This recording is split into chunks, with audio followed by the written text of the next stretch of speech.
போடுறோமா தேசிக்காய் விட்டுறீங்க ஊறுகாய்க்கு ஊறுகாய் சாப்பாட்டோட வச்சு சாப்பிட்டோம்.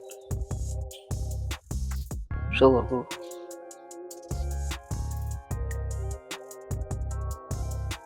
இந்த விதைகள் இதுகள் ஒன்றும் எடுக்க தேவையில்லை.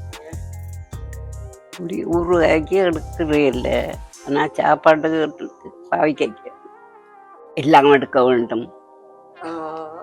ஊறுகாய்க்கு எடுக்கிறே இல்லை, அது புளிச்சு வர்றதுலையோ ஏதோ தேட்டுக்கு பரவாயில்ல போல. உப்பு போட்டு சேர்த்து வச்சுட்டு இந்த புளிக்கெல்லாம் உப்பு தான் தேவை. கொஞ்சம் கூட போட்டு அந்த புளித்தன்மையை குறைச்சி போட்டு சேர்த்து வச்சு பார்ப்போம்.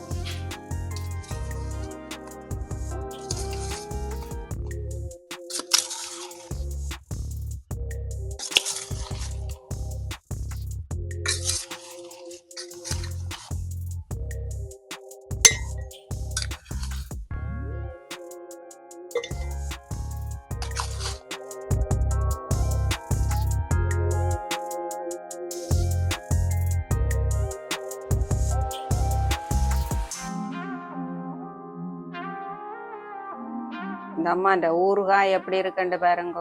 ஒரு 4 நாள் வீட்டுக்குள்ள இந்த உப்பு எல்லாம் போட்டு அடைஞ்சபடி வச்சு நாங்கள் அதுக்குள்ள இவ்வளவு உப்பு இது தேசி புளியெல்லாம் சேர்ந்து இவ்வளவு தண்ணியாக இவ்வளவு வந்துருக்குது. இதை இப்போ திறந்து பார்ப்போம் பாருங்க. நிரம்ப வச்சது இந்த அளவுக்கு அப்படியே கீழே அமர்ந்து வந்துட்டுது. இதுக்கு இப்போ நாங்கள் இதுக்குரிய கூட்டு சரி கட்டி இதுக்கு போட வேணும். காய்க்குரிய கூட்டு 10 மிளகாய் சும்மா வெயிலுக்கான் காய வச்சு நான் வறுக்கக்குள்ளையில. இது எங்கட வீட்டு மஞ்சள் தான், அதெல்லாம் இப்படி சின்னதாக கிடக்குது. ஆனால் நல்ல மஞ்சள் கலர் இருக்குது. நாங்கள் இதை போட்டு அடித்தோம்னா நல்ல மஞ்சள் கலர் வரும்.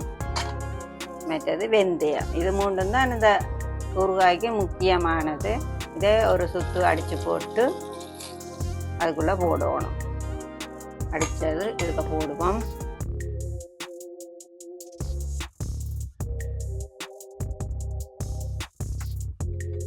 இதுதான் இதுக்கு தடிக்க பண்ணுறது. இந்த வெந்தயம் முழுக்கெல்லாம் போடணும். போட்டு சாறு விட சரியாக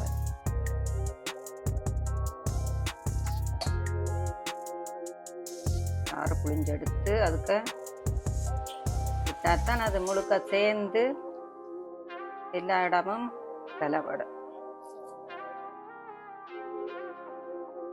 சாறுபடுவோம்.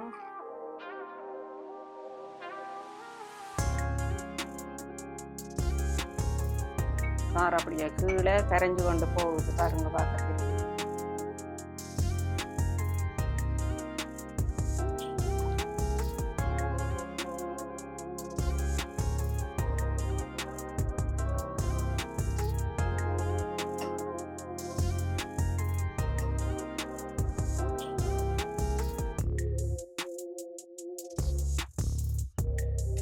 சேர்த்து விடுவோம்.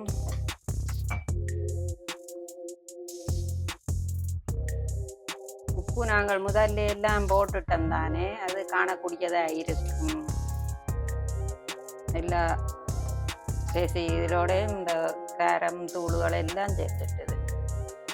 இப்படியே மூடிட்டு நாங்கள் இது ஒரு கிழமை 10 நாளைக்கு வெயிலுக்குள்ள வச்சு எடுக்கணும். இதுக்கு முதல் நாங்கள் வீட்டுக்கான் வச்சிருந்த நாங்கள் இனிமேத்தான் வெயிலுக்க வைக்க போறோம். இப்பவே இந்த ஊறுகாயின் வாசம் வந்து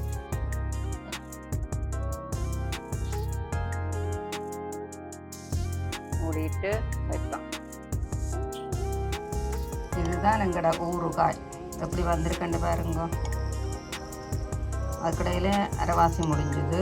நீங்களும் இப்படி செய்து சாப்பிட்டு பாருங்க.